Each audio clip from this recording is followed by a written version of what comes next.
So the game that we are going to go over today does feature some rather strange openings. As X-Dragon has just mentioned, he loves playing the 6-4 point.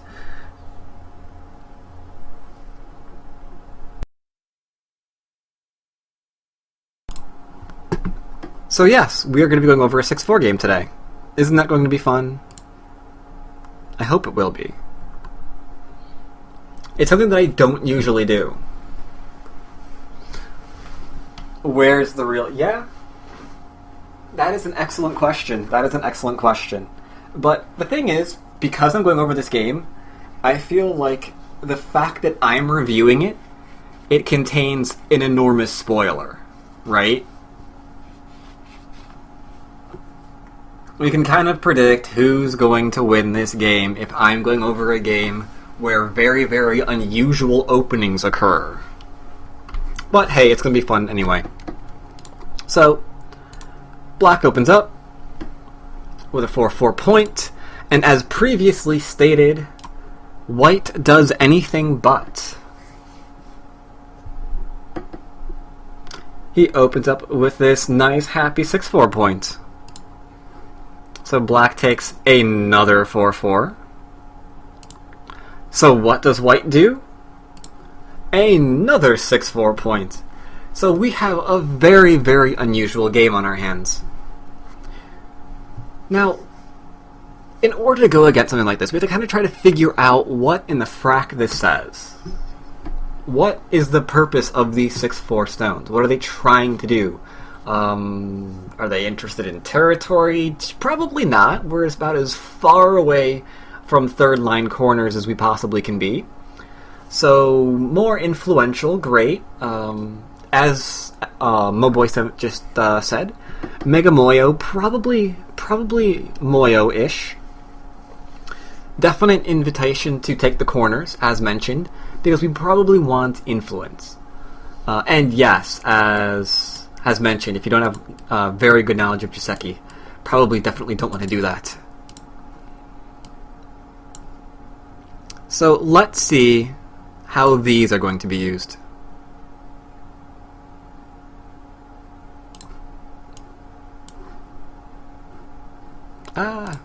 Click. There we go. So, Black sees no trouble with just taking the corner.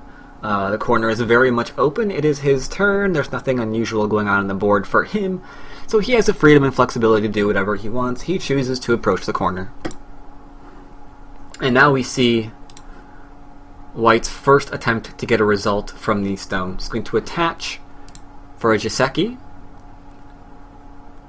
Black actually backs off, which is a little bit uncommon. I think this is a little bit more common where we see the crosscut. And then this variation where we're exchanging. Instead, he backs off the other way. B thinks he's ahead and wants low variance. Very possible, yes. White plays the Hane. Black Hane. Because we don't really have to connect here yet. I mean, if, let's say White plays the Atari and Black connects, there's a double Atari there. So, if we are going to play this way, I guess we're going to have to try and save our stone this way. In which case we just get the outside. Or we're going to connect here and give this variation, but this variation is very, very nice for Black because he gets to settle easily. I guess White decided he didn't want Black to settle easily, so he did go for the more aggressive cutting variation, though I fooled Twitchigo completely into thinking that I had screwed up the variation tree, so one win for me. So yeah, we go into this variation where we just get rid of the cornerstones in exchange for the outside. Because as we mentioned, this opening is very much... Because as I was mentioning, this is very much a influence-oriented opening. So the question is, how are we going to continue from here? Are there many 6-4 Jiseki, since 6-4 isn't very common in pro games? There's a few. If you want to look at them all, you could just go over to, like, Kogo's or something, or... Yeah. Look them up. I'm pretty sure they're there. I'm not going to go over them all right now. But very, very, very, very basic exchange here. We've got influence versus territory.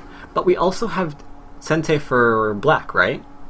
Because we can't kill him in the corner, unfortunately. He's alive as is at the moment. So black gets another move. Where is black going to play? This Joseki is like B plays 3-4 approach with B Tanuki, so actually not totally uncommon. Nah, it's kind of true too. But we have a dilemma now on our hands. We could go and step back and take framework for ourselves. We could take enclosure to limit the effect of the influence as black here, that is. We could approach again. Could do that, of course. What about F4 now? F4. Yeah. F4 is a very interesting question. That says that black doesn't mind creating a weak group right now.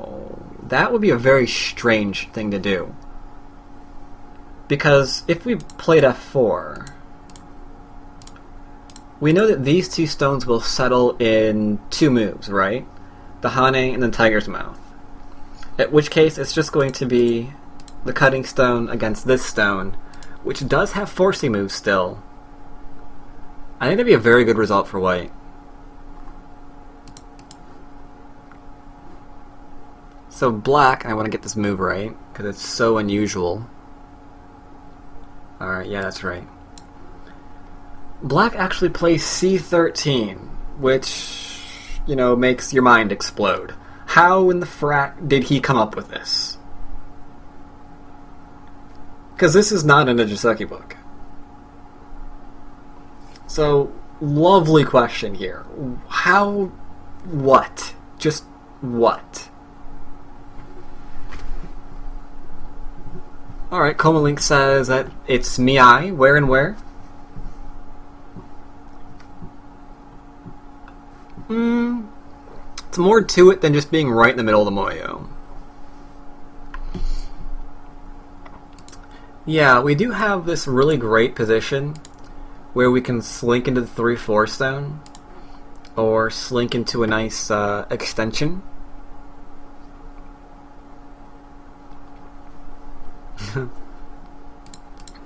So, yeah, it's a very interesting placement for that reason alone. If we saw something like this, then it'd be really, really close to the cornerstone if it gets enclosed. I mean, I guess it can go into the corner still. It can get pretty surrounded, though, if it does that, right? Kind of hard to break out of this. So a little bit of a strange position there. If we went farther away, that's... Probably gives too much for white at that point. Not to mention, it's harder to play in here because there's that split still.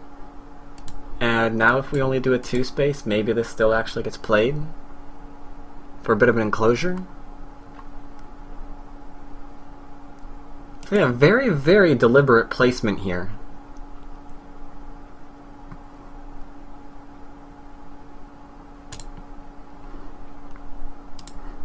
White plays a kind of enclosure in order to respond to this, forcing black to extend. White now has Sente, and I think everybody here knows what's on white's mind, right? We have this wall, this little bit of thickness that we haven't been able to use yet. So it's time to use the influence. We have to make it do something. Otherwise, why did we play it? So white extends and approaches, easy peasy. Black, not being a greedy player, simply backs off and allows white to continue developing the bottom. And we can see why black is not being greedy. And the whole not being greedy thing is something you're definitely going to want to tell yourself when you're ever playing against something like this, because your opponent wants you to be greedy, your opponent wants you to be over-aggressive and kind of go into approaching this influence, this thickness that can be used against you. But essentially, we know of a few things on this board right now. Yeah, still open, that's true. But even more simpler than that, we see black with multiple corners and potential. We see white with... we're not really certain yet. It's still... White's points still firmly live in the realm of maybe. I mean, is there a point in the upper right? I guess there could be, maybe. But this is not secure by any means. It's entirely too open, and even over here on the 5th and 4th line. So a stone back here, probably gonna be able to live. So maybe this is point, maybe it's not. The bottom, again, as you're pointing out, it's still open and there's Aji. So how many points are here? Not really certain of.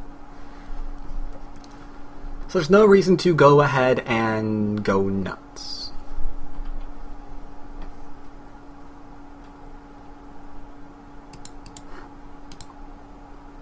Alright, so black takes a corner. He's not freaking out. He's not trying to erase everything, though it would be tempting to do so. White takes Sente, enlarges his area. And what do you think black does about this? Because we can clearly see what white's trying to do now, right? White is trying to expand way out into the middle. So now is the time to start freaking out, right? Do we have permission to do that? Can we, just drop everything and invade the bottom? Because the bottom be looking scary. Take territory. Rukus says not yet, and in Rukus we trust. But if you're going to say not yet, Rukus, what will you decide to do instead? Oh, actually getting suggestions this time. What are we getting here? K16? Let's label these things. Let's look at what they are on the board. K16 is snap, okay. K4 is the freak out move and kill all, alright. C7... Huh? Am I reading that? Someone says... Yeah, someone says sure. That's what she said, sure. Okay. That's what it is. What else do we have? B7. Ooh, that's snappy. E13. Jumping out. Okay, that I expected to see. I expected to see that. Or that, and label it too.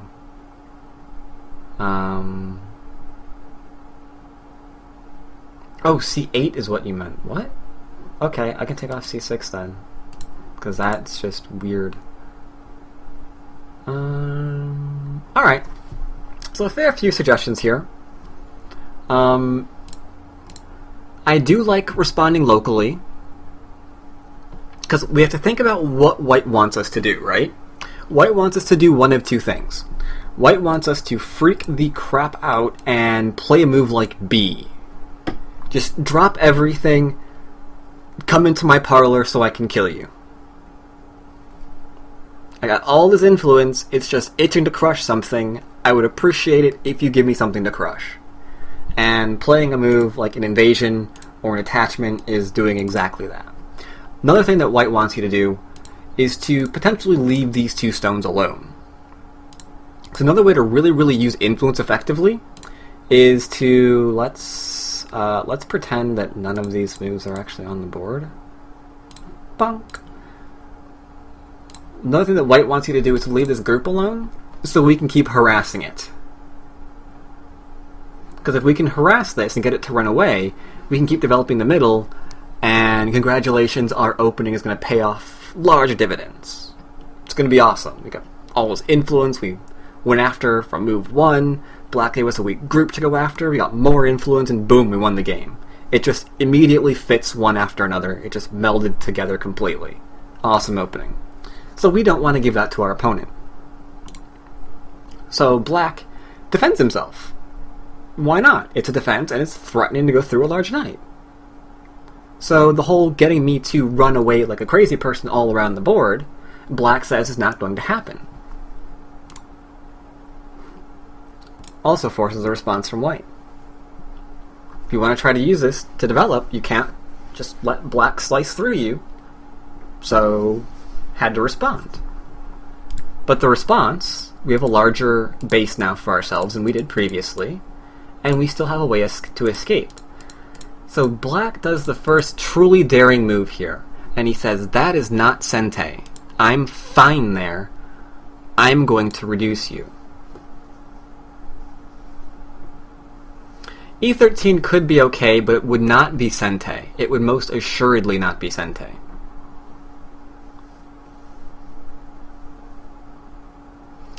This is a little bit daring, because usually, if I go and ask almost any Q in here, what are you supposed to do when someone attaches to your stones? They're going to be like, well, duh, I'm going to defend myself. So I'm going to do that immediately. So when you break obvious kind of rule sets like that, you are being a little bit daring. You're saying, well, this is an instance where I don't have to play like I would tell everyone else to.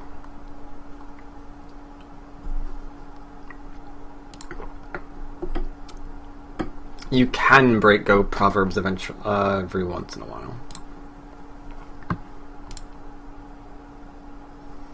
Alright, so black goes for reduction here. And we can see, quite obvious, it's a really great position. He's right on the outer edge, right?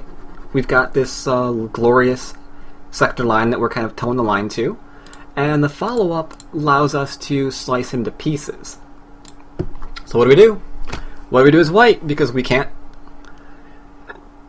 go wrong here. Our entire opening is coming down to this. Right? So, yeah. What do we do? Cap it and kill also, says Robert T., who has confirmed himself to have rabies. What do we also have here? We've got J5. Okay. Do the shoulder hit. P6. No one's going to say J4? Is there no one saying J4? Does nobody like J4? Oh, Moboy said J4? Okay.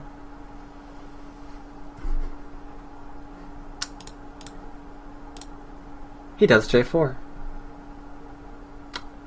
Why does he do J4? Why isn't he capping and killing and squashing white's face black's face into the ground? To be fair, we might get more aggressive here if the stone was already taken care of. If we didn't have to worry about this at all, maybe we would actually be more aggressive here. But if we try to attack, and we've got Aji of this coming out, and attachments here that we're allowing, I don't think black is going to be in any danger whatsoever. Because what are you going to do? Are you going to play, what, this? Are you going to connect that up? Are you going to keep going over? What if you play Sahane again? Are you going to... It's just, what are you doing? How are you going to handle all of the Aji that's here? Because we can't just Atari at random, right?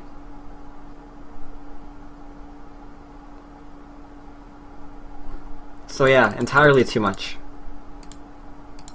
So between white not having any territory as being mentioned, and there being way too much Aji here, we know we can't take the gamble that we can actually severely attack this yet. We have to defend.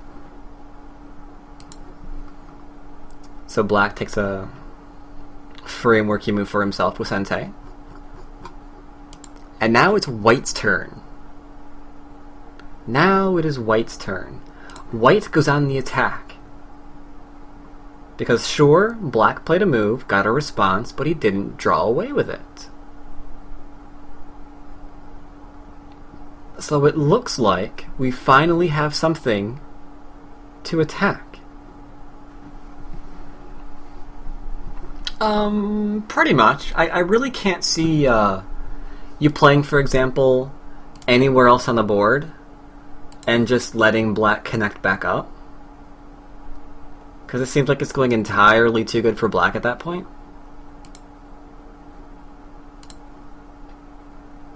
B should Q8. Q8. Oh, forget the middle? I almost clicked that too. I almost clicked it.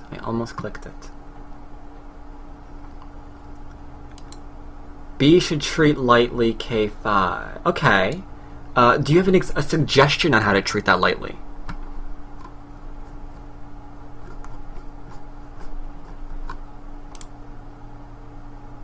If you don't, that's fine too. No pressure. Whatever Goo played. Okay. Good answer. Good answer. Sack it for reducing later. Oh, you guys are like so close to the right idea. And I like the last suggestion of N8 that was said previously. I'm sorry I didn't see it.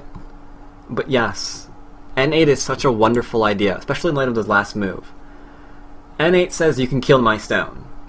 I'm in a great position to profit regardless. If you want to try and like attach to me to kill something, I'll just take, you know, the right side of the board and maybe the top, you know, whatever I want really, while you're just struggling to get that little bit on the bottom. So we can't go after it, right? We can see that clearly. So white continues the aggression and tries to break an 8 connection as well. We're just going to eat all the things. Because yeah, we can go back here and see that, well, if we do this, what happens here, I don't know. I mean, we might even just give all of this to our opponent, because why not?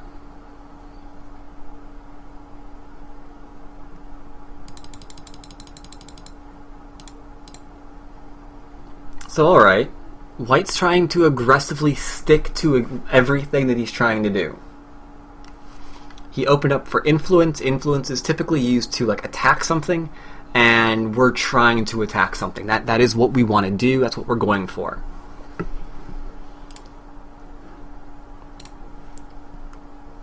Black responds. White takes a large point. And now white has now given black a decision to make. What is he going to do?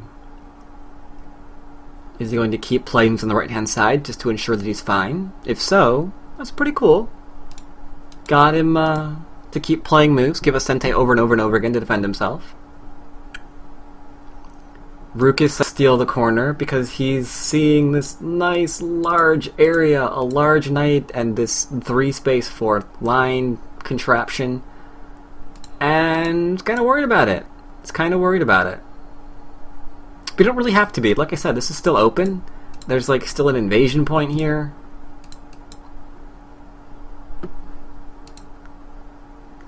Everything that's going on right now is in the middle of the board.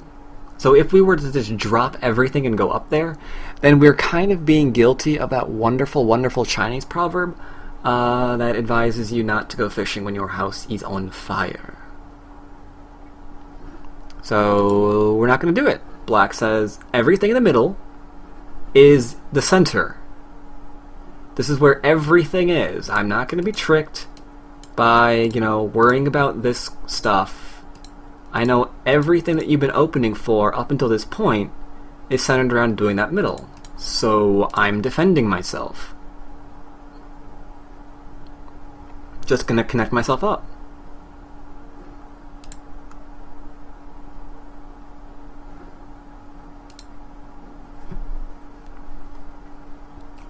White follows up the attachment finally. Black defends himself. White gets a bit more influence as a result. Black has a shape that he has to worry about.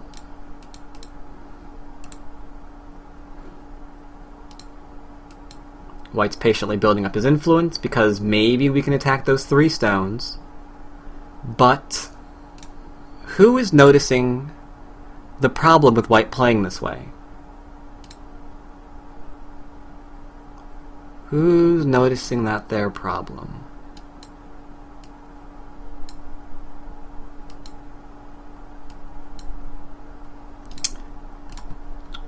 Top stones are getting weak. Yup. Kiss the top goodbye. Uh-huh. Aji everywhere is true.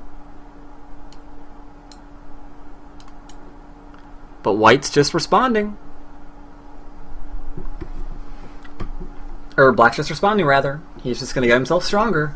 Because he knows that the top is not sealed, and with all of that strength there, it's even less sealed than it wasn't earlier. Now, is White getting everything he wants in the middle? Absolutely. He wanted all that influence. He couldn't ask for more influence in the center than he already has. But as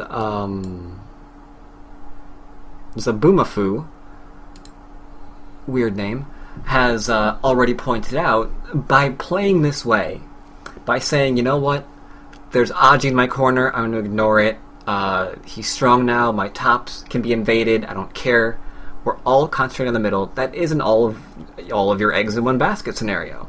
If this goes poorly, game over. But then again, the opening itself was this way. We knew this was going to happen. Because it's kind of hard to open up with a 6-4 points like this and then transition into a normal orthodox kind of play. So alright, Black has all this influence, so he cuts in.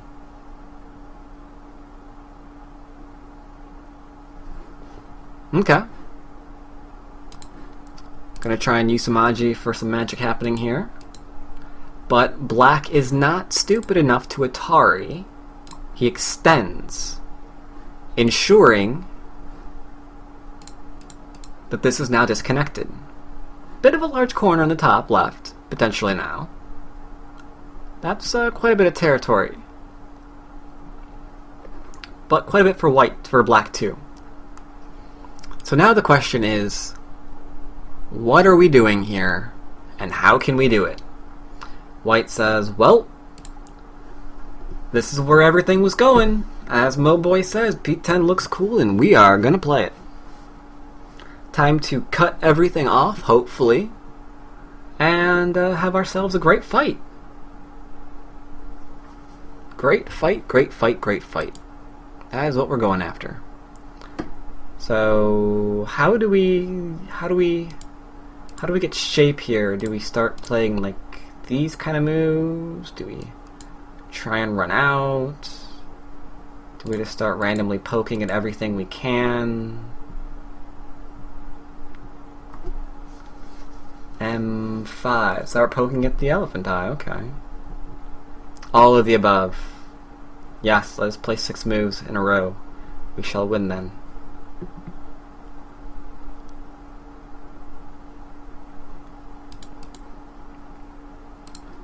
Black responds by going after the large knight, has a weakness, and gives shape. We can already see the shape that is being made here, right? We've almost got that little tabletop thing, and we're almost ready to poke through too. So lots of Aji to be had here.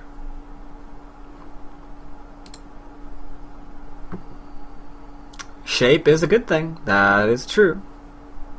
I think B just looks towards a way that can sack the 3 stones, get huge. I don't think he wants to sack the stones.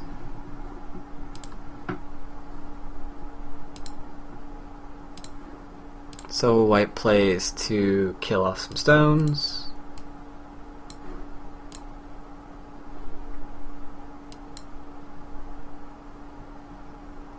Try and take the corner, getting black to respond so he can have forcing moves and extend and be happy.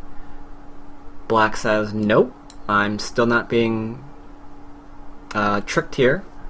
I know everything is residing in the middle, so that's where I'm going to focus my attention. I need to get a nice shape here.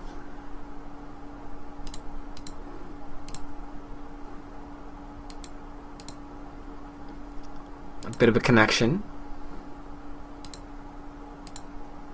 Takes.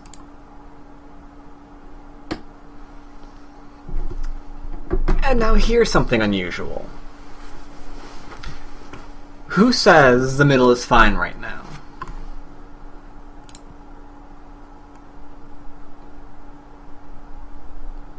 Alright, middle's fine. Is Black's alive then? Is that what we're going with?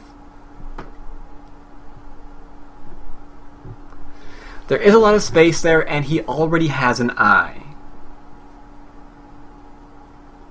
Already has an eye, and we can kind of see that that P10 stone here is a bit disconnected.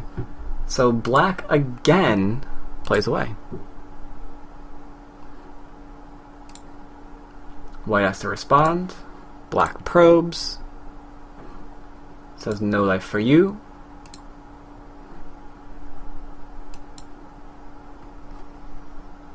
And now we have an issue. Because this corner I mentioned over and over again was extremely open, and now we're seeing why.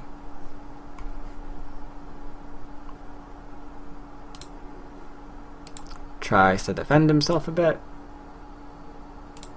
Black connects on up.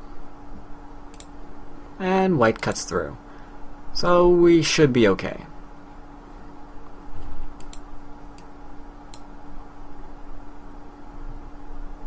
How did that center wall top trade go for white? Yeah, it's not really paying off that well now, is it? It's kind of leaving a little something to be desired there. He did get the corner. He did get the bottom right-hand corner, that's true. He is being reduced everywhere else, that's also kind of true. Did give up his upper left-hand corner for it as well. More truth. So white says, I'm going to reduce yours as well. You reduce mine, I reduce yours. Everybody happy.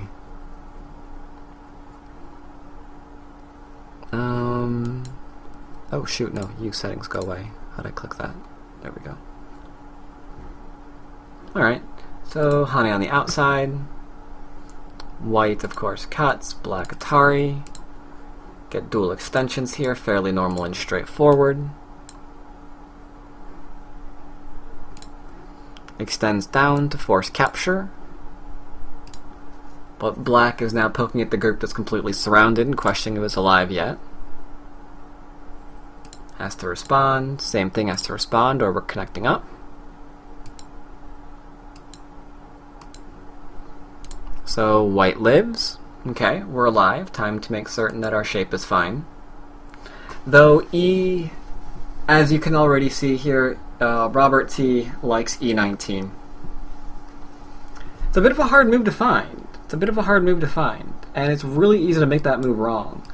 Because what happens if he had played here instead? Anything? Does this work too? Could work, but there's a lot more Aji here.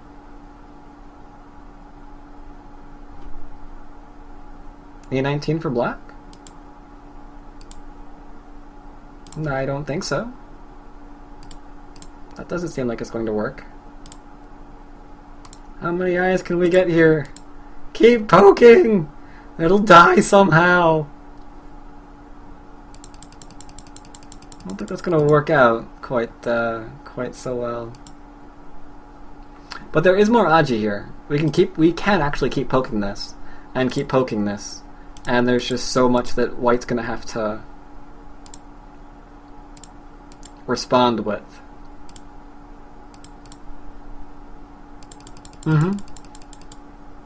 Probably. I don't think you can kill this. Yeah, that's pretty alive. That's pretty alive.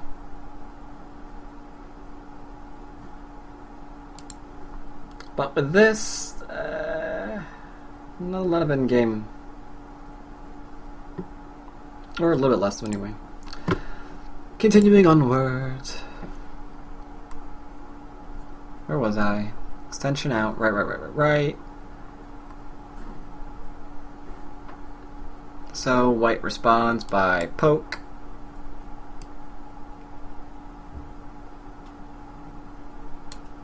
Kill-death ratio. I don't play objective games. Huh. Okay.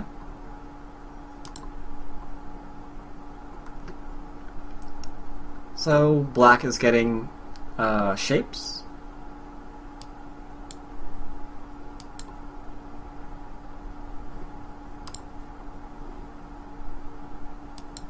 And going for more shapes. Black is going for reducing. Or white is rather, sorry. Black has to respond. Pretty good reduction, got him on the second line. Second line's pretty nice.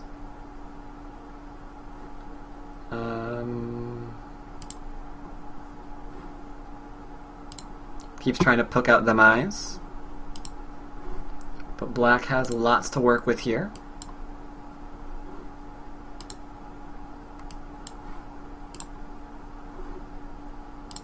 Nice forcing move, or nice follow-up move rather. Black comes out. White's continuing to try to get ahead by taking some more of the right. Though we can see an issue that's occurring here, can't we? White's making an exchange again. Can you see that?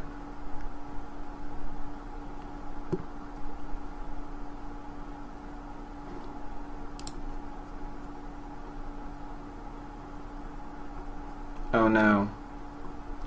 Something dreadful has happened. Oh dear no. No. How did I do that? Oh my dear God, how far back was that? Oh my God, it was that far back. Are you kidding me? No. I thought I was getting through this completely fine. Holy Christ. Alright, so way back here, I did that a little bit too early, and we actually extend one more time. And I didn't notice. I'm not going to replay all that. Oh, am I going to replay all that? No, we so aren't. We're just going to cheat, and we're just going to be like, we're doing this for no reason, which makes it completely go perfectly with the next move that now makes sense. Because earlier it didn't. So we're good. Yes, this cheat revives the tree.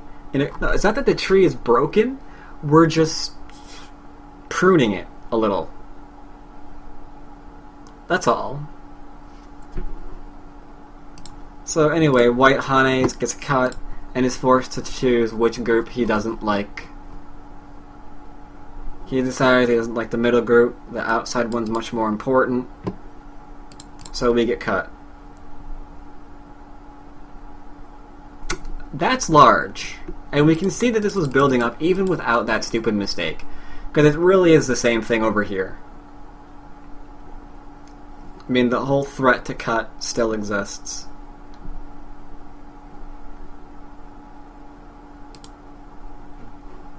So we couldn't go after both of them. White says that's fine. You gave me the corner. I took the corners from the side. You got the middle. But oh well. Doesn't really matter. We're completely fine here.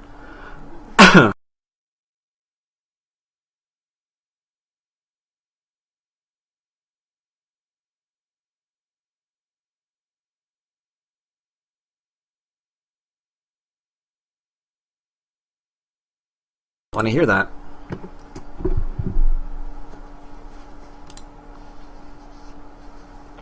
Alright, so where was I? Right, made the exchange. Black plays here. White gets to connect. Takes a stone, and now we're kind of in endgame, or we're kind of approaching endgame. Almost. We are definitely reducing, and reducing. We are very, very near to the endgames.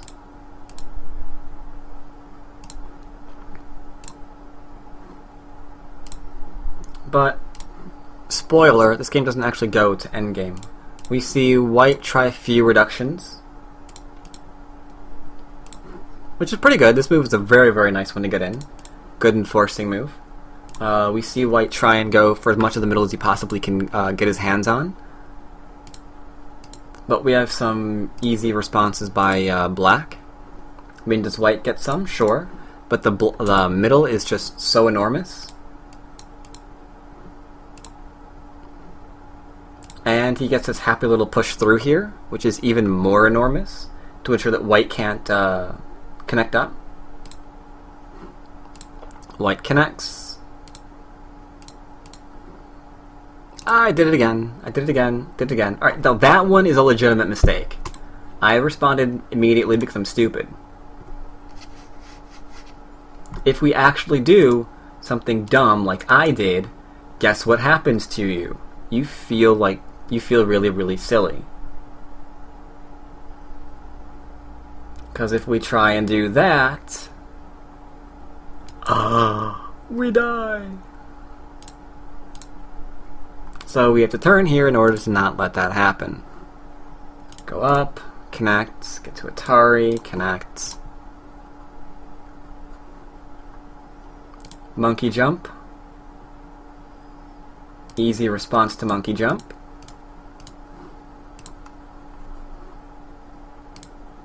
Which people still get wrong, and it's amazing how many people actually get the monkey jump wrong. Wow, there are like actually more moves here than I thought there were. I thought it was like ending immediately.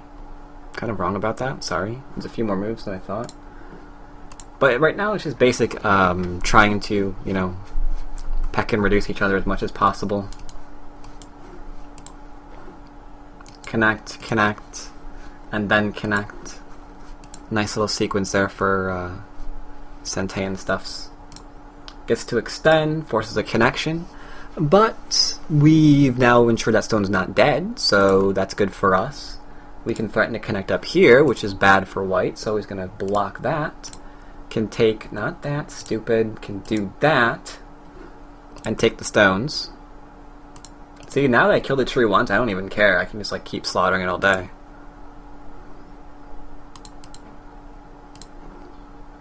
Force it to connect over. Finally get to connect up. And then here we resign. Too many good endgame points for black. And as we can probably not see in the video, because the way I'm streaming this you don't get to see the pop-up window, score estimator is extremely stupid, and that doesn't matter. We don't actually get to look at that at all. But black is a bit ahead. So, the reason why I went over this game, when I had something else planned out, I had planned out this really, really great series of lectures where I was going to essentially focus on... What was I going to do? Yeah, a series of lectures on how to keep complicated games nice and simple. Some nice little Joseki to avoid, and nice little easy ways to keep your game from getting from spiraling out of control. And I actually had it developed quite well for a change. But then I saw this game that featured 2 6-4 points getting smashed, and I just dropped everything because obviously I don't have a very large attention span, and I immediately went with this one. So awesome. Because this is an opening that I would not like to go against. And there are so many times that I would love to just freak out and not play solidly. or patiently rather is what I'm looking for there. I'd want to freak out and reduce. I'd want to freak out and invade. I would just be like the king of freaking out here. It's like, oh my god, that stone has to live. Let's just freak out and run away. Because I really, really hate unorthodox openings. And it can be hard to just sit back and realize, no, we're still even. There's no reason to, go crazy here. So I'm not going to. And as we saw here, it looked really, really simple for black to handle this. Just know when you have Sente, and didn't really give his opponent anything to attack when he had a lot of nice influence at his disposal. It's like he wanted to get us to have a running group the entire game, but the left-hand side we made live pretty easy. Wanted us to run in the middle, like here, but instead we just threatened to sacrifice it and build up as a result. So I thought he handled it very, very well. Definitely worth going over. Especially if you have trouble playing solidly or patiently in your games. Definitely a game to look over. So, I hope you don't mind that I completely deviated from my original plan and enjoyed this particular game. Because I know I certainly did. Even though the jury's been slightly abused. So, cool. On that note then, I will point out that week after next we will be having another lecture.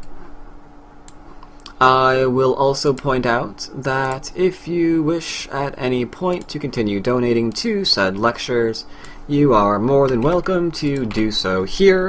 Anyone who missed any of this lecture will be able to find it again later on YouTube when I upload it. Anything else? Oh, yeah, I should also point out, though it's not going up on YouTube, if you're following me on, if you're following me on my Twitter account, then you probably notice that I play another game in my Worst Go Server series, another Fly or Die game, where I played both the lowest ranked player on the server, as well as the highest ranked player on the server at the time. So that was fun. I'm not uploading that to YouTube, but you can find that on my Twitch. The video is saved forever, so you can go and look at that if you want to see the stream.